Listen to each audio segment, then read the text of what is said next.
Welcome back to Tap Tempo with me, Matt Lange. So my new single, Quiet Symphony, came out this past Friday. It's definitely an odd track, and I was always quite insecure about it, to be honest, because it combines a very folky background, like finger-picked acoustic guitar and cello and all sorts of stuff like that, with a techno-y kind of backdrop.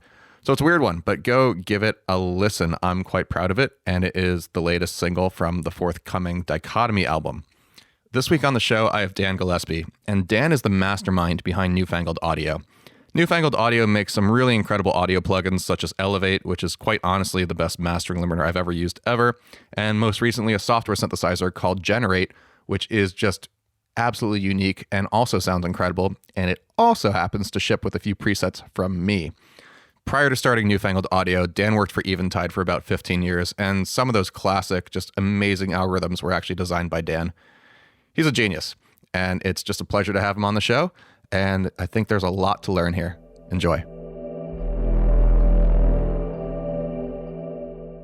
Historically, I'm really bad at kind of adapting to any like modern technology with computers or iPhones or anything. So Do Not Disturb was one of those things. All musicians are kind of Luddites. It's a weird... Is that, you think so? Yeah, I do. I think because I've noticed this with music technology. It's not all musicians at all, but yeah. There's like strong Luddite community in music land, which is kind of why when you're selling music technology, you got to like tie it into all this historical vintageness so that people will be interested in it. Right. That's what Newfangled Audio actually is it's kind of a joke about that. No shit. Yeah. Oh, that's clever. Okay. Wow. See, I always think like the guitar community is, traditionally very traditionalist, so to speak. They do not like anything new. There's literally in all of society, there's no one else that's like hearkening back to the analog days and tubes and that sort of thing. Like that's all just musicians. And it's fine. It's like there's nothing wrong with it. I think it's really good actually in some ways, but it's yeah. I mean, have you used much of like the digital modeling stuff these days? No. Like actually I test it all. I always test it. I try to stay on top of like all DSP sort of research and things that are happening. So I'm really familiar with all the techniques, and like when big products come out, I try to test them out. But yeah, it's not where my focus has been with Newfangled Audio since I started Newfangled Audio. So like I'm not as deep into it, but it's pretty cool. It's Japanese. It's literally Japanese to me. I don't understand any of it, but I just know how to use it. But if you looked at, say, Guitar Rig versus like Neural DSP, you'd be able to tell what they're doing differently? I mean, I know the people who developed those algorithms. They're both of them are using, I don't think this is a secret, both of them are using neural networks to solve the sort of nonlinear. So analog modeling is essentially just solving nonlinear differential equations, right? So systems of nonlinear differential equations. And it's a complicated problem just because it requires it's difficult to solve those kinds of equations. Analog circuits sort of solve those sort of equations very naturally, which is how these things came about in the first place. But solving them from like a pure mathematical standpoint is a little bit difficult. So the modeling itself is just tricky and a lot of hard work. And then solving them takes a lot of horsepower. Neural networks have this nice ability to be sort of a universal function approximator. What is a neural network? A neural network is, so like the spin or the way they talk about it is it's sort of supposed to be it's supposed to act the way your neurons work in your brain. And to some extent is true. Like from a very macro point of view, I think that's true. But from what it really is it's a connection of nonlinear functions. So like there's a bunch of nodes, and each simple thing that's like a summing bus. Okay. I just dropped for a second, or did you not see me drop? You did disappear for a second. Weird. That's never happened before. That's what happens when you start talking about neural networks on this thing. No kidding. It's like the AI knew, and yeah, that was about us. really odd. Well, I'll figure that one out later. Yeah. Sorry, neural networks. Yeah. So it's yeah. So Okay. So I lost you at like there's like thinking about little things on a dot and like. So there's lots of little dots, and actually here's an analogy we can use. Each one of those little dots is like an audio mixer running through a distortion pedal, right? Okay. The audio mixer is adding all the things up with a certain weight. The weights are the faders, and then the distortion pedal is the nonlinearity. Okay. So then what we do is we connect. We have like a field of those all connected into each other, and that's called a deep neural net, right? Because there's like a bunch of those, and then they all feed into a bunch of other ones, and they all feed into a bunch of other ones. And what the machine does, what the algorithm does, is it learns the fader positions for all those mixers, such that if you get an input, it gives you an output that matches some expected output, some labeled output. Okay. So it's like saying, if you're going to use a neural network to model a guitar amp, it's like saying, okay, we're going to put the guitar input, guitar amplifier, guitar output. Then we're going to take like literally like 20 times 10 mixers with distortion pedals after them. And then we're going to set all the faders of all those mixers such that the output ends up sounding like this guitar amp. And it works. And there's tricks. I mean, it's more complicated than that, but I'm that's sure, like a very high level view. Okay. Yeah. I again, like my programming capability ends at basically programming reactor. Yeah. And well, I mean, you know, but I mean, I mean, actually, how did you end up on the programming side? I mean, what was the initial attraction of that? I was like a real serious audiophile when I was a kid, like in high school and whatnot. Yeah. And I was also really into math. I was Makes sense. Super nerd. So I was really into math, and I got really into like recording in high school. So I was like recording my friends' bands and stuff. Right. And I kind of just wanted to put those together. I always kind of knew that I wanted to make gear for music. And so I kind of thought originally that was going to be hi-fi amplifiers, like tube amps. And then I sort of realized that it'd be more fun to design guitar amps. But I went to school for electrical engineering in college, and in part of the electrical engineering program, you have to take a class called Signals and Systems. Okay. And Signals and Systems just blew my mind. It was one of those things that like a whole world of possibilities opened up, and like, yeah, that's sort of the intro course to DSP. So after that, I fell into DSP. I just fell in love with it. And by that time, I was sort of over the hi-fi stuff and into music production. Right. And so I put down my tubes and got into DSP. What was the first thing you ever made? The first product I made, the first like product that went out. Doesn't even have to be just like the first thing you wanted to make. Yeah, the first thing I made was Eventide Reverb, or what's called Ultra Reverb now. That was like no the kidding. First one. Yeah. It was Okay. the first professional thing. Like before that, we'd had algorithms, and I had a lot of class projects and stuff. But that's the first thing I'm proud of. Let's put it that way. So did you get hired by Eventide straight out of school, basically? I did. Crazy. They had a listing for a junior DSP engineer, and I hadn't even graduated college, but I sort of pretended I did and applied to it. And fake until you make it, right? yeah, exactly. And like Tony, who's great, had me in, and he was like, okay, well, you know, if you find yourself in the area, because I was up in Massachusetts for college. Okay. He said, if you find yourself in the area, like, give me a call. So I made sure to find myself in the area. And yeah, he was great. He liked me. I was very eager, which I think he liked. But yeah, he was good. And I kind of like let slip. He was like, okay, I think maybe, you know, I was like, you know, the only problem I have is that I actually have one semester of college left. They're like, you do? I was like, yeah. So they took me on as an intern and then gave me a job when I finished. You were there for what? 15 years? Yeah, about. I think I mean, I still technically consult there, although it's been really less and less over the last couple of years. So it's been 20 years since then, but I worked there like officially for 14 years, I think. Okay, right. Then what were some of the, like, your favorite things you built when you were there? I mean, that's a good question. I like all of them. I know. I use them all. That's why I'm genuinely curious. The things I'm most proud of are... that's hard. That is a hard question.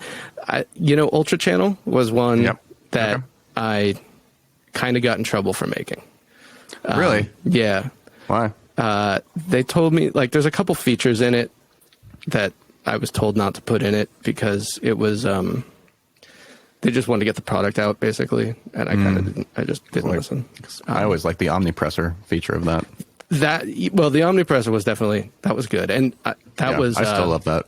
It sounds great. That was actually, the algorithm was developed by Richard Factor, which was cool. Oh, okay. Yeah. That was good. But then, I don't know. I'm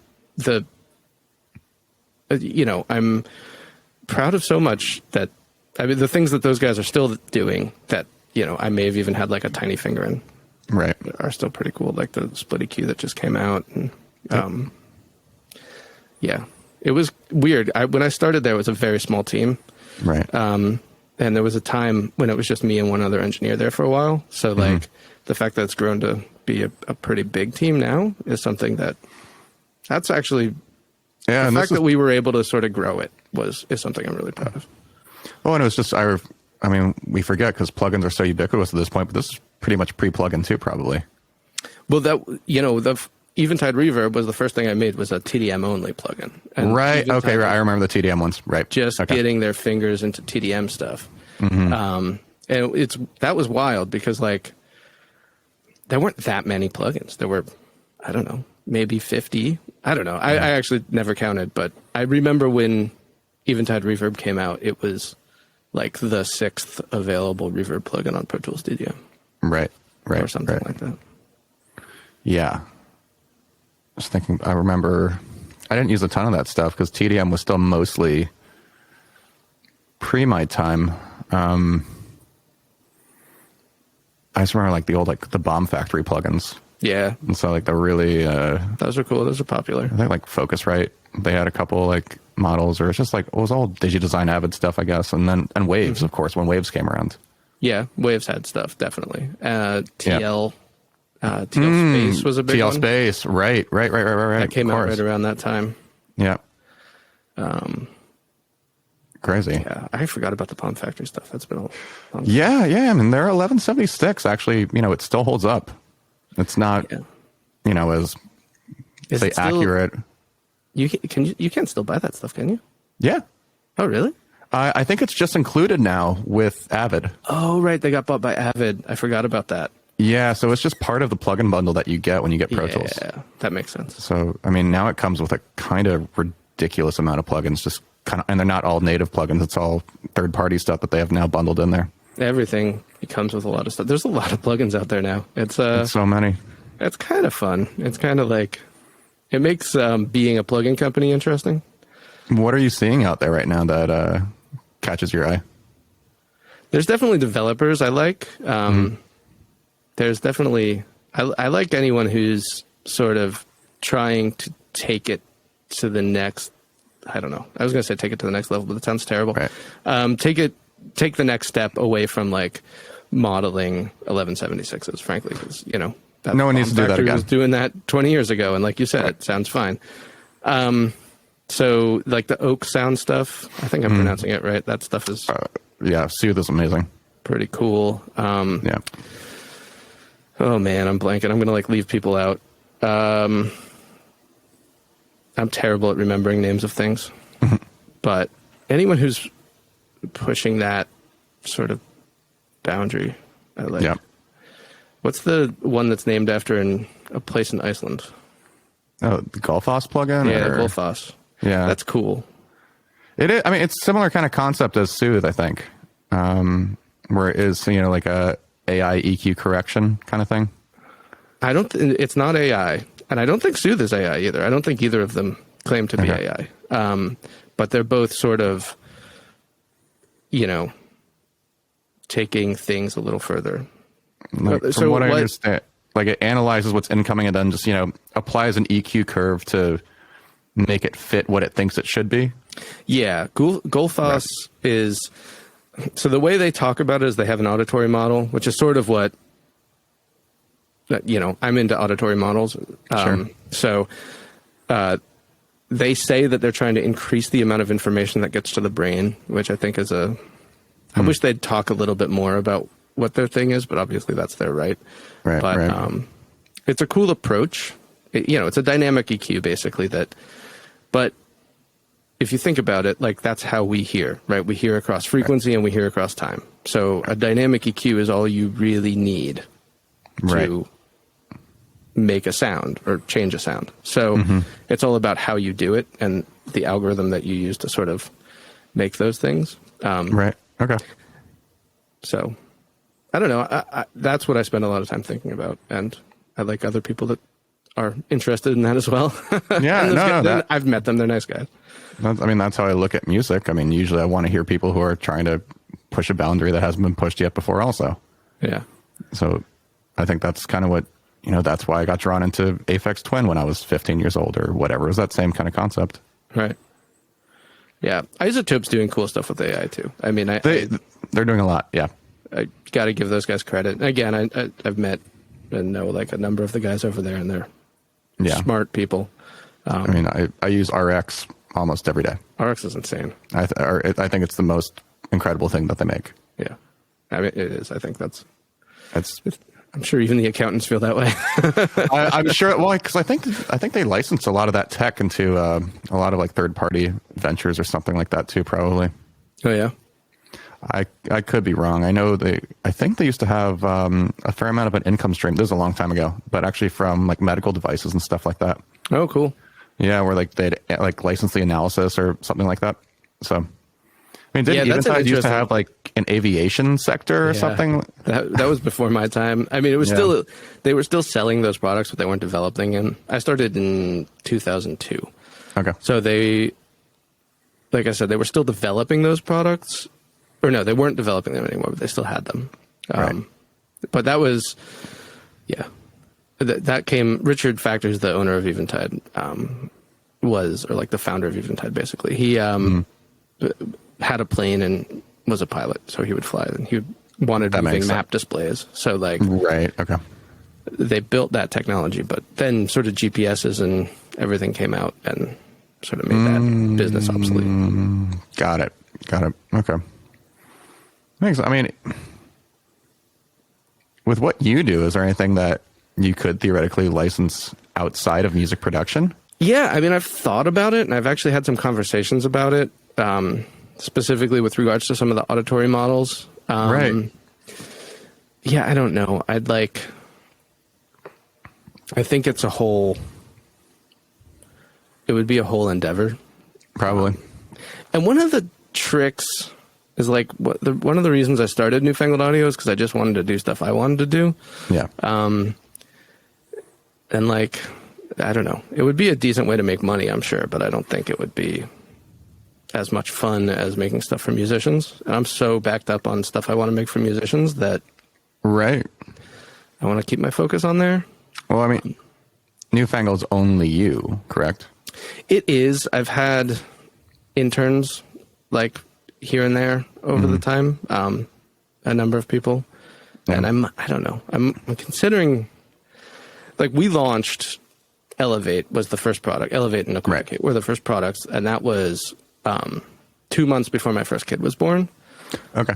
So it was like, boom, hit the ground running. And then like, I was super busy and like, honestly, I don't know, maybe other people feel this way. It was pretty overwhelming to have a kid for the first time in my life. And then a pandemic hit. So it's been like the last 4 years have been sort of like just trying to keep up. Sure. But I am finally starting to get to a place where thinking about, do I want to hire people and try to like grow it, or do I want to keep it small and just do things I enjoy doing? Right. But it is true that like there's a lot of new ideas for products that I have that I'd like to make, and it's more than I can make by myself. So right, that's kind of thing. There's only one of you. Yeah. And I love your ideas. So if I get to have more of them, hire the person. But that's my own selfish reasoning. Yeah, I know. It's possible. It's possible to go that way. I'm trying to figure it out because with hiring people comes, you know what it is? I feel a lot of pressure personally to not just put out stuff that's okay. Like I want everything to be great, everything to be sort of like a hit. Mm-hmm. So like there are ideas like the recent alpha plugins I sent to you. I'm sort of like very hemming and hawing. Like, is this something worth pursuing, or should I spend time right trying to get back to something else? Because like I could put them out and we'd sell some, but at the end of the day, would it? Well, I will say, without revealing anything, there could be a distortion saturation stage at the end of one of them. Yeah, I think I agree with you. Mm-hmm. And I think we know about. Actually, I'm not sure which one we're talking about now. Actually, it could go both. I was thinking about more that has an attack and a release, but actually, they might both have. Either way, put it on both. Why not? Yeah. Why not? So I don't know. I now we're being cagey. Yeah, we. I don't know. There's pressure to. I feel a lot of pressure to put out great products, and great products take a lot of time. Yeah. So like Generate took like 2 full years of work, basically. Right. And so did Elevate, really. So, if I'm going to sink 2 years into something, I want to make sure. It needs to be a hit then too. It does, and then it needs to actually like pay for itself. So it can't. Right. So that's a lot of pressure you're putting on yourself. Yeah, but it makes sense because there's so much competition, which is good. It's lots of people putting out good ideas, but I think if you release a mediocre product, rightfully musicians are going to say, "Oh, that's not interesting to me." So, right. I think it's a smart business move too. But it's the state of the market today, and it's good. There's more choice than ever before. I mean, I think interesting enough too. Like Elevate's approachable, even if you don't really know much about what's going on behind the background. Like you can still know, okay, I bumped the gain up, it sounds louder, and adjust a few parameters, but it's pretty basic. You can get really nerdy about it if you want to. Yeah. And Generate is not. Generate is anything but basic. So that's interesting because from my point of view, I actually feel the exact opposite. Like, really? Okay. I would like to have removed all the sort of sub pages from Elevate that expose so many parameters that I think for like 99% of users never need to see, and just keep it to that like front page with 8 or 9 parameters, and just be like, boom, there's your product. That's mostly. I mean, I don't mess with the EQ curves very often. I have before, but in general, I mean, I set it in 26 bands, and at that point, it's so split up across the board anyway. I mean, it's not going to make a big difference. Right. But no, I definitely go to the saturation and clipper section. Absolutely. Okay. Oh yeah. Yeah, I would leave that. I would just leave that main global page that has like the main stuff, and get rid of the sub pages. That's right. That's my editor. Like in retrospect, what I'd do. Whereas Generate, on the other hand, it's not approachable because it's not traditional. It's not at any type of synthesis that anyone's really used to. And even like the closest type of synthesis that it is like Buchla style. Weird FM what stuff. People sometimes call additive synthesis, but I heard it referred to as distortion synthesis, and I think that's a much better description of what the Buchla West Coast voice really is. Okay. And even that's pretty obscure. Like most people don't really know, most people aren't Alessandro Cortini, right? They haven't spent a ton of time with a Buchla. Right. And then on top of that, chaos is it's by definition sort of uncontrollable. So what I aimed for there was like not very many parameters, but they all do something, and like just pretend you don't know anything about, like, it's not a programmer's type synth. Right? Like, I think a lot of people who are like, okay, I'm going to program this as FM synth to make a flute sound, or I'm going to program the subtractive synth. If you approach Generate with that point of view, it's going to be confusing. But if you approach it from the point of view of just like turn the knobs and find something nice that like inspires you, hopefully, to like get in there. So I think if you have a sound in your head and you want to get it out of Generate, I think that's hard to do. But if you, you know, sometimes yes, but I mean, I found it does like Rhodes-esque things very easily and well. Yeah, that's true. And I don't know why that is, to be honest. Well, I mean, it's because it's such a sinusoidal kind of sound in general. But and Generate, you know, from the bass is like it starts as a sine wave, give or take. Yeah, it does start, and then it goes through a distortion. So actually, that does make sense. Right. So that works pretty well. Yeah. But I look at it as kind of, you know, looking at like a modular synthesizer. And so if I treat it with that same kind of, I guess, outlook as opposed to, you know, looking at like a Juno 106 or something like that, or, you know, trying to program a flute in a DX7, this is more like I have to, you know, find that happy place within the oscillator section. And then once I have that, then I can start finding the happy other place. And then I just start assigning modulation and it becomes this animal. But it's not an immediate, you know, VCO filter or VCA at the end. Yeah, actually, I should be asking you more about how you think about it than about how I think about it, because like you've made better presets with it than I have. So I probably doubt that. From you. No, I mean it's well, thank you, but I use your work, which is inspiring to me to make noise.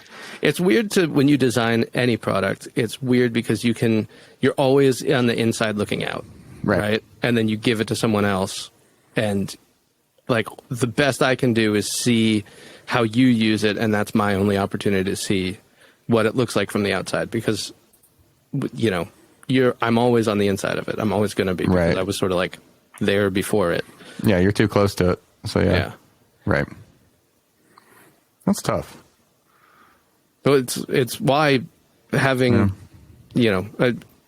people like you and other alpha testers is like so important. Having people you can trust that can tell you, no, this isn't very good, is like the most important thing you can do, because, you know, I do think about it that way, as being sort of like inside the algorithm, almost like you're inside of like the SEM synth or something, like trying to look out through the knobs. I see that in the background. Yeah. You just can't see it from outside of it. You can only see it from inside of it, all the circuits and whatnot. So,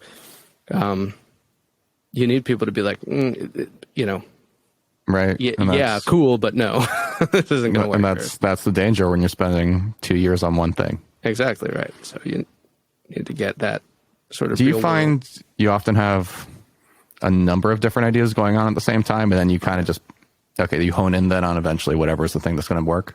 I made a list like over the summer. I was on vacation. I was kind of having a hard time figuring out what we were going to do next. I made a list of all the things that I had already started. Yep. And it's 17 different plugins. Okay. So like things that we'd started that I think might have legs. I didn't, anything I tried and didn't work, I didn't even add to that list. So like, yeah. It's such a matter of editing. Yeah. So do you feel like it's that way with songs? Do you feel that way about songs? Yeah, but once I like find what something is, or I get that, that lightning bolt of inspiration or something like that, then it's almost obsessive, and all I can do is focus on that one thing until it's done. Yeah. Okay. But it's a much quicker release cycle. Sure. I mean, the minute I know what it is, and this is, say we're talking like full production, like live instruments, vocals, everything.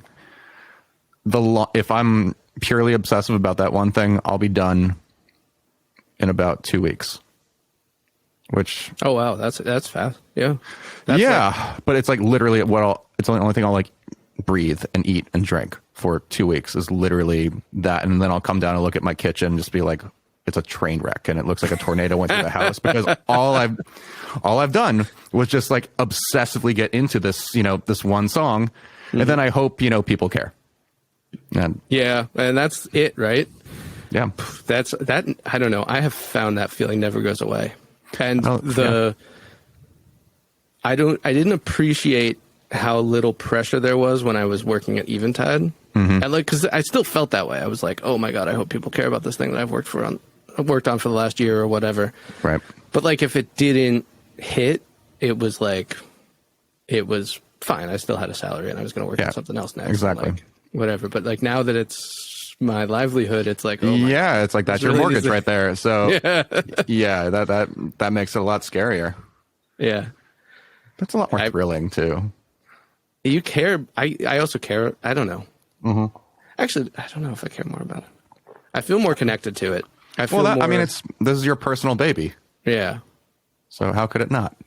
Yeah. I found the difficult thing I found working at Eventide was that I did care so much. Like I felt like it was my personal baby, and like fundamentally it wasn't. It was a lot of people's babies, and you know, it was a team effort. And I kind of say it's like, you know, needing a solo project when you're playing in a band a little bit. It was like I was starting to get a little obsessive over stuff, and I was like, okay, I need to do this for myself if that's how I'm going to feel.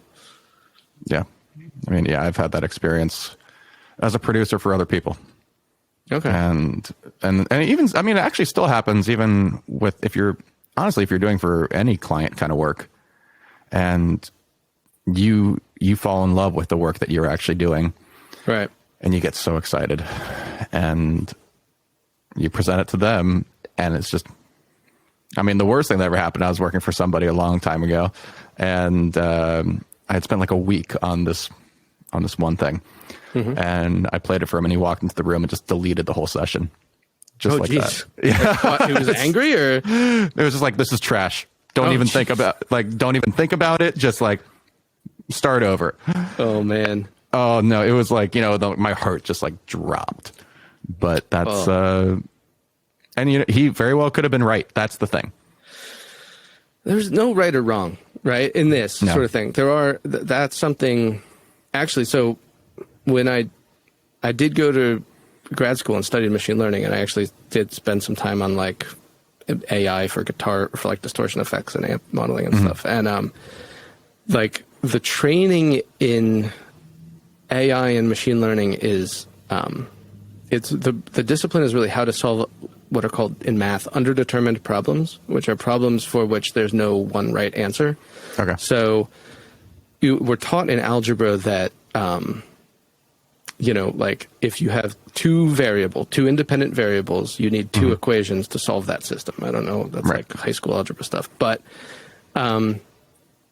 if you have like 100 independent variables and only a couple equations, that's called an underdetermined system. And that means that there's no closed form solution. There's no one right answer. But the fact is that humans actually solve those kinds of problems all the time, right? Like all kinds of things like this song sucks, this song is good. That's not an objective answer. We solve these sort of underdetermined problems.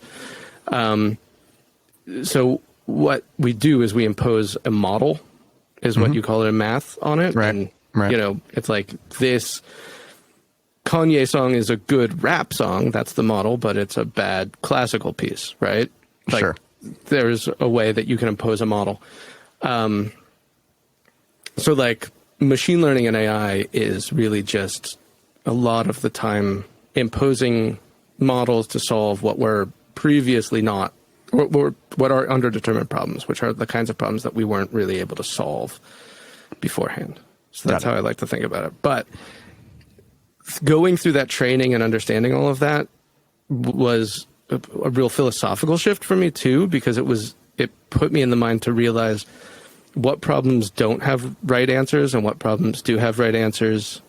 And like, you know, people argue about the economy all the time. There's not a provably right answer. You know, you can say, based on this evidence, I believe this, and you believe this, but there's not. So like, you know, maybe he was right to delete your session, but like, no, he wasn't. That's like, he didn't want it, and that's fine. He was the client, I guess, right? But there's no right answer if it's good or bad. Right. And that's also, multiple things can also be true at the same time. Sure. I mean, it depends on the model, right? Yeah. So like from your model, you loved it. It was great. From his model, it wasn't. Right. You know, so we were both right. Yeah. but he was paying me, so he owned it. So he gets to delete it. I hope it was worth it to him. Water under the bridge. Yeah, fair enough. But I mean, how do you use that concept then when you're building a plugin? I don't obsess over it. I think this is true with any sort of artistic endeavor. I try to like keep everything in its right perspective of how important it is. Right. So, yeah, I think sometimes it's easy to like get bogged down in tiny details that like fundamentally aren't going to change how the product's received. Right. And like, if this was just your weekend hobby, like, go nuts. You're doing it for you. But if you're trying to totally make a business out of it and sell it, then, it's important to realize that you're wasting a lot of valuable time on something that's not necessarily important, or vice versa. So, I mean, like UI is a great example. Like there's everyone has opinions about how a UI should work or look. But you have to remember that where there are better answers than some answers are much better than others. There's no one truth. Right. What did you find when you released Elevate? Only because this is the first one. When you put Elevate out, how did you find the public reaction to it? I was so relieved. Okay. I had really, gambled a lot of, frankly, like salary, money, effort, time onto that. My wife was 7 months pregnant, and we were about to put a bid down on a house, and like, I'd released a lot of plugins before through Eventide, so I had reasonable expectations about what something like that could do, but you really never know. And then it really outperformed it. It did much better than I had expected. So I always have like three targets in mind when something goes out. I have like what I hope, which is usually like way overshooting. Then there's like what I expect, and then there's like what I fear. Right. Yeah. Okay. Yeah. Those are good tiers. Yeah. Right. And then, luckily, it came in between expect and hope. Like it did well. So it was like, it was a huge sigh of relief. And it was, pride and everything. Yeah, of course. It's your first independent thing. Yeah. Relief was the primary emotion. It was an incredibly stressful time. Yeah, that's relatable. With how complex it can be, do you find, like, what kind of feedback did you get from the public since you were no longer just within, your own little inside world, and then, a few trusted, helpers? It was good. It's weird. Yeah. When we released, I said like Ultra Reverb was the first plugin we released. And like back then, when we released Ultra Reverb, there were a couple of us that worked on it. And then we released Octavox was another one. And then after that, we released the H3000 Factory. The H3000 Factory was the first product I did like entirely on my own. Nice. I didn't know that. No one else. Okay. And it was kind of a weird time, but I was sort of like working in this huge building all by myself. There were no other people in the whole building at the time. Right. So I was like, after that release, I was just spend like days on Gearslets, like reading reviews, being like, and they say never read your own press. And I realized I got into this place where I was really seeking external validation for that. And it wasn't healthy at all. And so since then, I've made a very concerted effort to not forums. I don't anymore anyway, just because I have a lot to do, but more that like not to let other people's opinions of it shape how I feel about it. Right. So even if it sells well, that's relief, because like now I can afford to continue on the business and develop more stuff. But I'm confident in how I think it sounds. whether Right. or not it sells and whether or Right. not people say good things about it. Right. I feel like most, I don't know, you must feel the same way about, Yeah. I mean, everyone has to learn that, I think. so I have two sides of it. You know, there's like my gut reaction where if I read YouTube comments or something, which is the internet. And fortunately, I don't get a ton of that because aside from like this stuff, I don't do like a lot of YouTube stuff in general. And most of the stuff is like, I thought it was going to be Mutt Lang. Who's Matt Lang? Great. I've only been doing That this for must 20. suck. I mean, I get it. It's ironic and it's funny and it's just coincidence and whatever. So, but what used to, I used to get all sorts of stuff when I was doing more of like, so that happened again. Yeah, it sure did. Did you hear me go, fuck? Nope. I heard it. You just glitched out and disappeared. Gee, this fucking weird. I mean, it's gonna like look like later, but awesome. Well, hopefully it's recording locally. I mean, It's recording locally. I just wonder if I'm gonna have like 3 different videos, and you'll have one. It's gonna make alignment. Oh You god. can use auto align. There's another one. There's another plugin company that's really good. What's I haven't used that. It's more used in post, but man, I'm blanking on their name. Sound not like- Radix. Oh, okay. Like I use Vocaline a ton, but Yeah, that's what it's called. Vocaline. Auto align something else. Yeah, Sound Radix. They're good. yeah. Vocaline's amazing, but I haven't tried to use it on an hour-long recording. That's what it's for, though. I would always use it like phrase by phrase because I use it if I'm doing like vocal stacks. I've used Vocaline ever since, and it saved my life. I mean, the amount of time I've saved from that thing, especially if you have like 40 stacks of vocals. Is that the Sound Radix one, or is that something else? I forget the No, names now. I could actually tell you what it is because I actually have Pro Tools in the background. Who makes it? The Sound Radix one is like primarily used in post. Synchro Arts is this one. Yeah, Synchro Arts is. I think. Well, I don't know. I think one of the guys that works at Eventide used to work with the guy who started Synchro Arts, but I'm not sure that that's true. So. Yep. I don't know either. But you were saying. When I used to do the like when I had those dance records out, a decade ago, and that's when like people, I guess they still do it. I just don't. I'm not as relevant in that world at this point with like the YouTube thing and blah blah blah.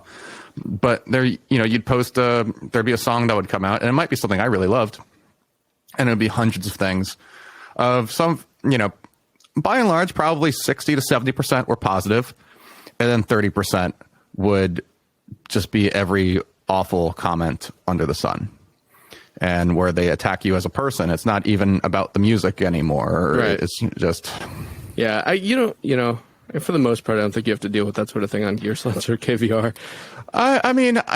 a little bit maybe, but I don't know. I think someone like Steven Slate does. Sure. You're right about that. Because he's a personality, and I think there's a lot of envy from probably like that community in general, like how successful his work is, and he's got a big personality. Like that, he does. He stands out in front, right? And then anytime you do that, you make yourself a target. I respect it. he knows exactly what he's doing. Yeah, and it's working, and their products are phenomenal. So their products are good. I 100% agree. I've used their stuff, and it's good.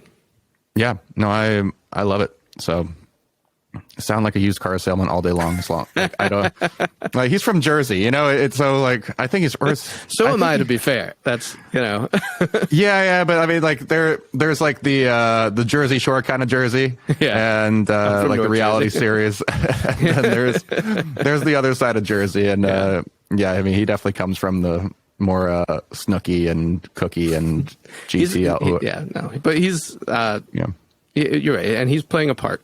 He plays. That's the thing. He plays the role, and he's being super successful and doing it, making good products. So like, I'm not, No, it's great. And then the other thing that I notice is because I think it's how inflammatory or not like controversial, but just he really gets people moving.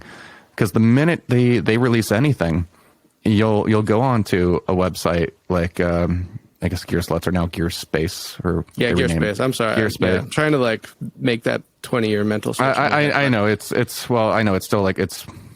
I mean, it's good. I'm glad they made the move. It's engraved into me too, though. Way past time. Yeah, but Gear Slut Space. Yeah, let's go with that. That sounds worse. Somehow it gets worse. But yeah, with Gear Space, so he when he releases a product, there'll be 50 pages of just feedback and comments and everything, and he'll pop in, and once every while he'll answer 2 questions and then pop back out again, and it just keeps that, like, it's incendiary, so everyone's talking about whatever new thing that they do. Right. And it's smart. It's good marketing. Yeah, and that's the thing. Like, this is where, I know that our marketing could be better, and that's not the only way to do it. Right. But I'm also trying to keep it to, like, the reason I started it is to make good products, which I enjoy, live my life making things I'm proud of, doing what I enjoy. And it's like, I don't know, playing that part. Stephen Flate's good at it. And I don't have it in me, and I don't really have a desire to do something like that, but that's why you hire people. And there's pressure to, like, I didn't know this when I started a business, but there is pressure to grow a business. Yeah. Like, if your business is just like staying the same size or like growing slowly, it's like, I don't know. It feels like you're doing something wrong, but I don't know that you are. It's just, I think that's just like a societal pressure. Yeah. Exactly that. Because if you're just doing what you're doing and you're happy doing it, then I don't see an issue with that. Yeah, I don't know. But then, it's weird. There's always a bigger house and a nicer car. Yeah, always. It's true. It's totally true. And I'll tell you that, like, I never felt that way about that sort of thing until like somehow moving to the suburbs, it really does bring it out to, like, be like, oh wow, those people have a nice house. Oh, those people. Suddenly you're actually keeping up with the Joneses. Yeah, all of a sudden it's like I care, and I'm like, I don't care. Why am I like this? It's like that refrigerator looks so good right now. Yeah, I know. You know what? Yeah, it's ridiculous, the things. I like refrigerators. I should get a nicer fridge. Right? Look at that getting wheeled in there, and that's a nice dolly too. I have food. I should keep my food in a nice refrigerator. It's so stupid. But I mean, how would you market? And I asked this also for my own sanity, because I, in my personal opinion, I'm absolutely terrible at marketing, and I hate it. I truly do. It's just not, I want to create, and I want to think nothing about anything else. And obviously you can't always just do that. Right. Yeah. I feel the same way. Yeah. So what do you do now for marketing? And then what would you do differently? It's mostly like direct email marketing. So, we have given away some free products. We gave away Equivocate when we first launched. That's true, right? Yeah, and Pendulate, and then Pendulate, and we gave away Pendulate, and like a big part of that is to sort of just get exposure of our products out there, and then the other thing that we do is it's like we do ask people for an email address, and we tell them they can opt out. You can opt out anytime. If you ever want to not get emails, like just tell us. We're happy. Delete your information, all that. But it's just a good way for us to let people know when there's a sale or there's new features or there's new products. One of the things I've been doing a lot of is adding features to the products over time, a lot because there's user requests, and I think people appreciate it. We've tried some like social media marketing. I don't know. I go back and forth because I'm not a fan of the social media companies generally. Yeah, and unless you put money behind it, and I have, and you have to put a fair amount, I think. I have, and sometimes it's paid off, and sometimes it hasn't. I don't know. It's hard to tell. The other thing is because we distribute through Eventide, I don't have metrics. Like I don't. One of the things you can do is close loop that stuff. So when you run a, Facebook ad or whatever, you can connect it to your store and get it, like, be like, oh, like I spent $12 and I made $15, or I only made $10, and then you can because it's like through their store, I don't really have like closed loop metrics on all that stuff. Right. So I'm like sort of sticking my finger in the air a little bit. I think figuring that out would be part of. I don't know what I would do. That's why it would need to be hire somebody, and that's what I would do probably, because I don't understand how to do it anymore at all. I mean, I just want to make music and talk to people because I like doing that. Yeah, but exactly. But the other side of it, of like convincing something that, this is missing in their life, so they need to buy it. But like, that's not me. bad. So I did do a summer in like after my freshman year of college or something. I worked at Circuit City. I don't know. Oh, yeah. The younger people probably don't even remember that place, but I worked on the sales floor, and I did learn a fair amount about sales in the 3 months. Right. A, that I'm not very good at it. B, that, you want qualified customers. So like, I would never want to sell Elevate to someone who doesn't need a mastering limiter. And I've told, like, people have written me and been like, how does this solve my problem? I'm like, this doesn't solve your problem, and you should not spend this money on my product, because this is, oftentimes what they need is a camera instead of a mastering limiter. But, you definitely want qualified sales. I think this business, you really want, like what I'm trying to do is help artists and inspire artists to do their best work, and help like people on the technical side of that artistry, so mixers and mastering engineers, like help the artists do their best work. And so much of that is helping people feel good about the work they're doing. I feel like so often everyone who's doing artistic stuff feels this way to some extent, that there's so much self-doubt in that. Yeah, of course. So like, I if people don't feel good about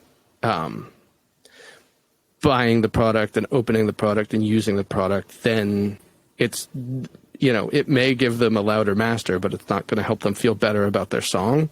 So I realized that that's a big part of what we're doing. What I used to tell, like, when we'd hire like more junior people at Eventide, I'd tell them that it's like being on stage a little bit. Like when you're on stage playing with a band, if you're not having fun on stage, the people in the audience aren't going to have fun there.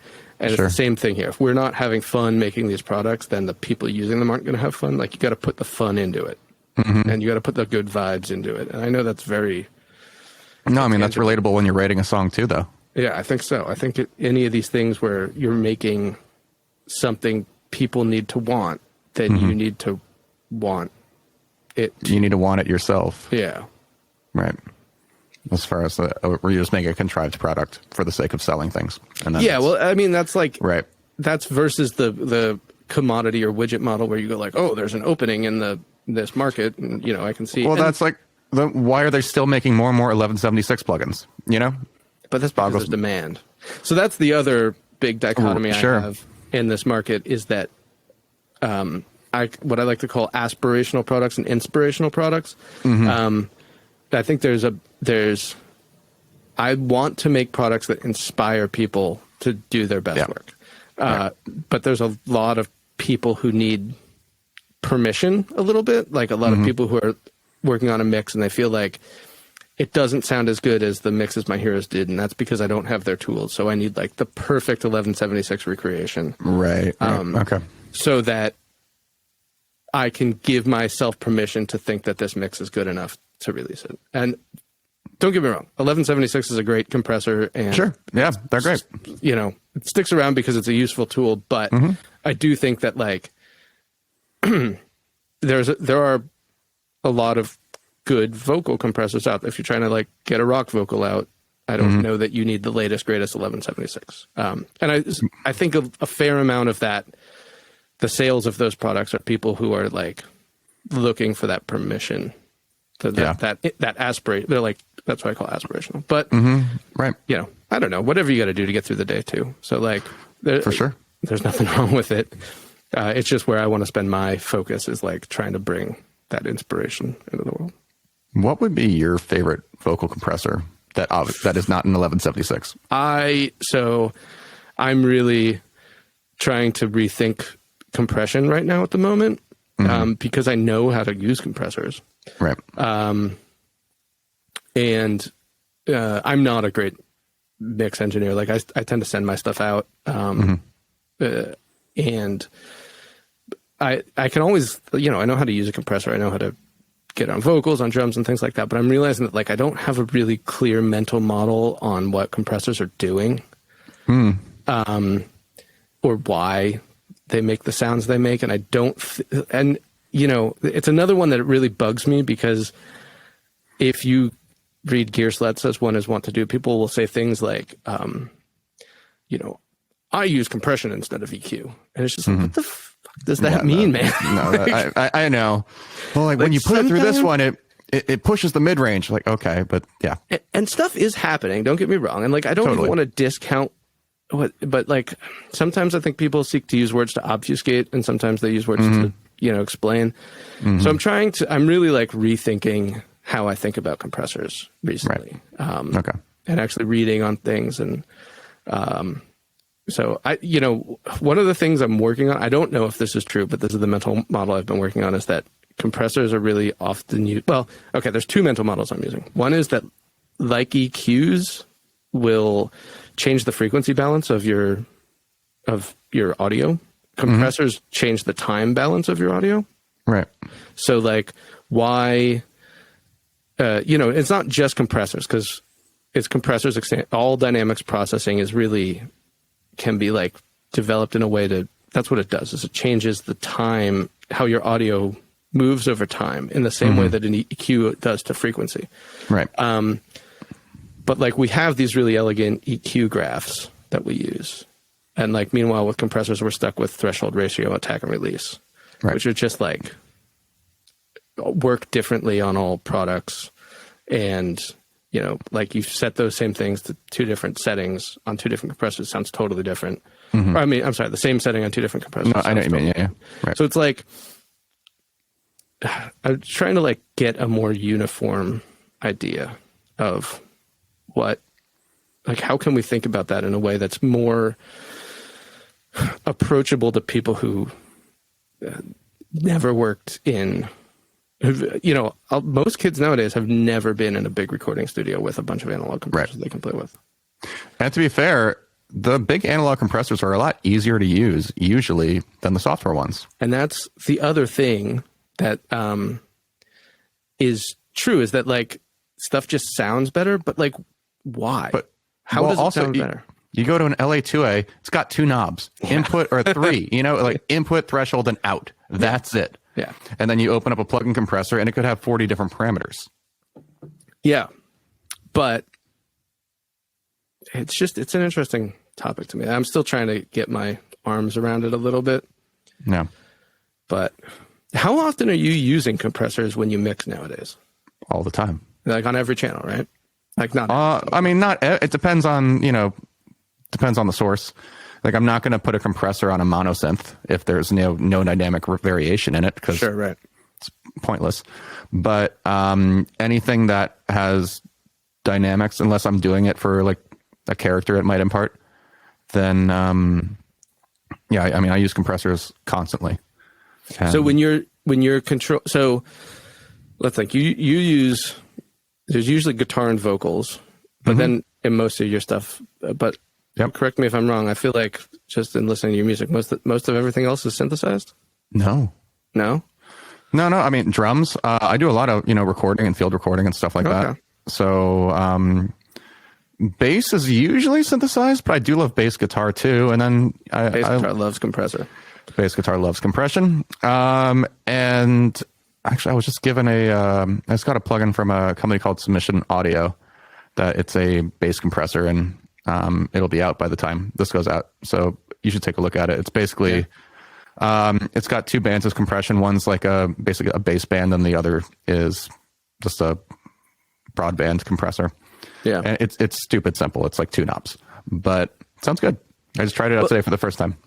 And this gets back to like the only things we can really change are frequency and time, right?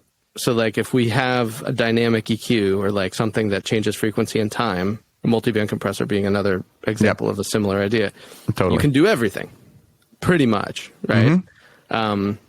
Like people would be surprised, but like if you got really, really into how you changed frequency and time, you could even do a pitch shifter or something like that. Like it's really, that's all there is frequency and time. So like it comes down to how are you going to change frequency and time? Well, that's why I always loved granular anything, because then I had the pure separation of frequency and time. Yeah. And that's what I got so excited about. But it's funny, going back to compression now, like my favorite thing to do ever is I finally bought a distressor this last summer. It took me forever. But I bought a distressor. And my favorite thing ever is just cranking it so hard, slamming it and like putting it in Brit mode and you know, but it's not just what you record, it's everything else. It's all like the room crackles and all like the weird like things that get really distorted when you completely overblow something with compression. And then those artifacts or those things that the compressor caught that you never would hear in like a normal recording, that becomes really interesting. And that becomes a sound design, or that could become percussion or something like that. So it's... You're just blowing up the room mics, you mean? Or not just the room mics, but like any mic. Yeah. I mean, I'm usually just using like a 184 or something like that. But it could be something like I've been working on a project recently where I'm doing a lot with this tongue drum. And the thing I found from that is, for the most part, you know, I'm trying to be pretty light, or, you know, light-handed on the compression. Like I don't want to really hit it more than like 6 dB of gain reduction or something like that. But every now and then, just to, you know, play with it, just crank it. And then just the way... because the tongue drum itself has like a lot of harmonic overtones that kind of, you know, blur together, and that plus the distortion of the compressor, then you get these really interesting walls of sound. So like I said, I've been trying to like come up with a holistic model of compression. And so like what that sounds like to me is you're sort of like, you're reshaping the envelope of the sound, right? Like sounds have this natural envelope where there's like a peak and then a middle part and then they die down, and you're just flattening all that. So like, no, it's hardcore limiting at this point. Yeah. And that's an amazing thing, but that's also not controlling that. I mean, it does control dynamics, but that's not really the primary effect of what you're hearing. No. So I just like the noise.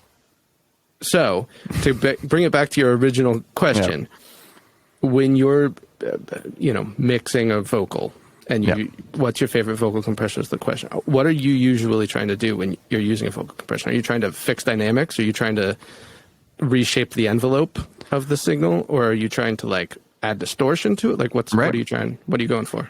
Usually I'm, for the most part, flattening the dynamics. Okay. That's usually my goal.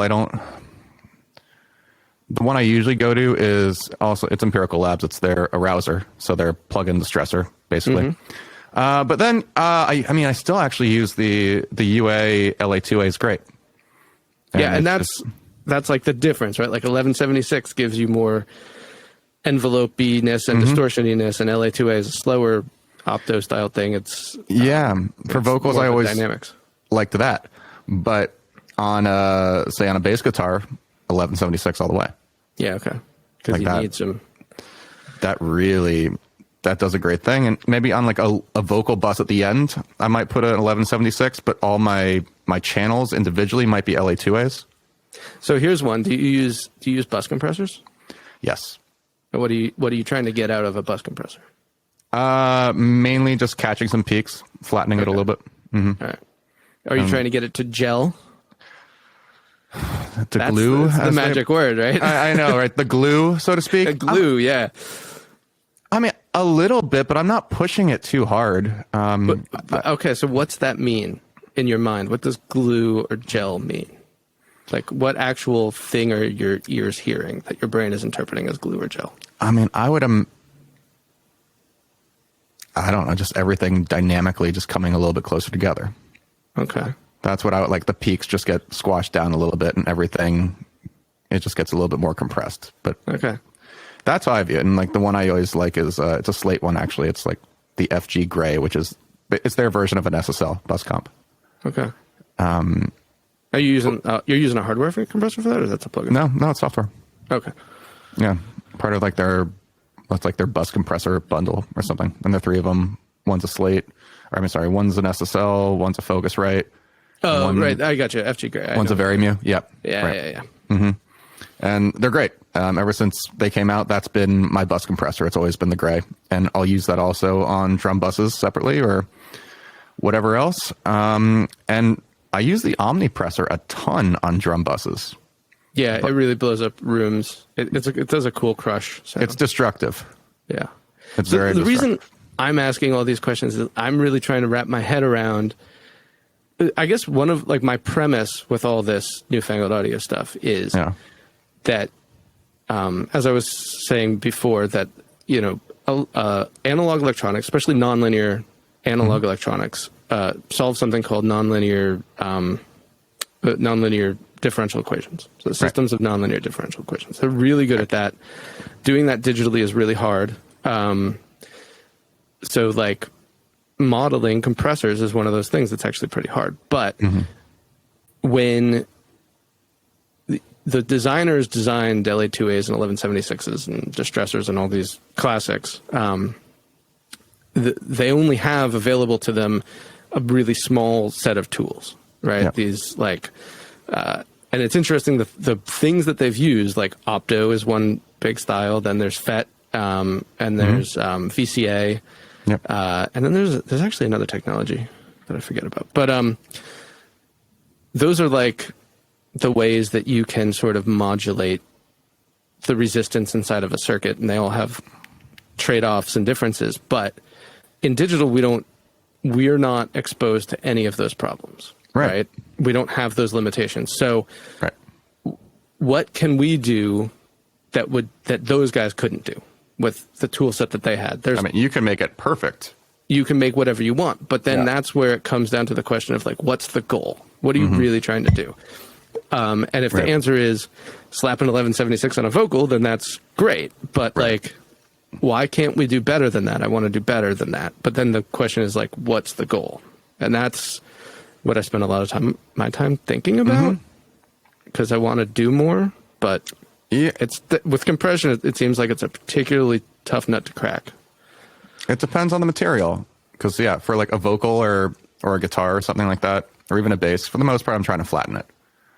But drums, especially if they're synthesized drums or stuff that I've done a lot of stuff already to, it's not just a drum kit. Then I'm trying to really affect the actual like the attack and the dynamics of the thing as opposed to flattening it. Yeah, and one of the things I think might be the secret behind gel or glue is something that you'll get with drums, like a drum bus or a bus compressor in general, is this idea that like when the snare hits, it brings down the like cymbals and the toms, everything else, and by modulating the dynamics of the entire thing with the same modulation signal, what you're essentially doing is making it all sound like the same instrument. Right. Yeah. But then you might also be doing something else, which is because compressors do also like add a low amount of distortion. And one of the things that you'll see is if you have two different signals that are playing at the same time and you run them through a distortion generator of some sort, that will produce a different output than if you run each of those through that distortion separately generator and mix them together. It'll create what we call it's like intermodulation distortion. But that's another way that your brain can go, okay, those two things are the same thing, because they, when run through this nonlinear system, they created intermodulation distortion. So like, I don't know. That's how I start. That's what I'm thinking about nowadays. One of the things. So I guess it's safe to say the next thing on the list for newfangled audio has to do with compression. No, not at all. Like I have no idea. Okay. I feel very unsure of all these thoughts that I just spit out. I feel very unsure of them. So I don't know if there's anything there. I really don't know. Are there any compressors on the market that you're looking at that inspire you or have you thinking about this? No. No. Okay. This is your own journey. Got it. Yeah, it's not. There probably should be, but This is something that's been bugging me for a long time. Ever since, so one of the rules I try to follow when designing UIs is that the knobs and controls should be orthogonal to each other. Orthogonal is a math term for like perpendicular, right? Yeah. So right.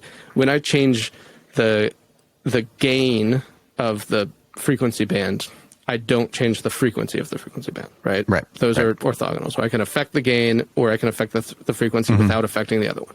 Right. You don't get that at all with attack, release, threshold, and ratio. Like they all affect each other in this really convoluted way, and it makes it really hard. It's always bothered me how difficult it is. For compressors are like one of the most used effects, audio processors, right? People use them all the time, and they're so confusing for people getting into it. It's always bothered me that there must be a better way to do this. And this is something that's been bugging me on and off for 20 years. And the reason I've been thinking about it recently is that a lot of people go like, oh, you have Elevate. It's such a good limiter. Why don't you make a compressor version? Right. And we made a compressor version and, I don't know. It wasn't magic in the same way that Elevate was. So I'm trying to figure out why. That's what it always is. I just want to figure out why. I'm trying to figure out. I always am either trying to figure out why something didn't meet my do what I expected, or I'm trying to figure out something that I like. If I just have an idea, I wonder what it would sound like if I did this. And that's that's usually the motivating factor. And then if I can figure out some products out of that, then I hope I get to keep doing it next week. Well, keep sending them my way. I love using them. Thanks so much, man. It's great having you on the show. Oh yeah. Oh man, we've been talking. It's been a good time. That's what happens. Time flies when you're having fun. Producers and mixers out there, if you don't have any of the Newfangled audio stuff, I implore you to go check it out. It is absolutely mind-blowingly good. And for everyone else, I hope you learned something because I sure did. See ya.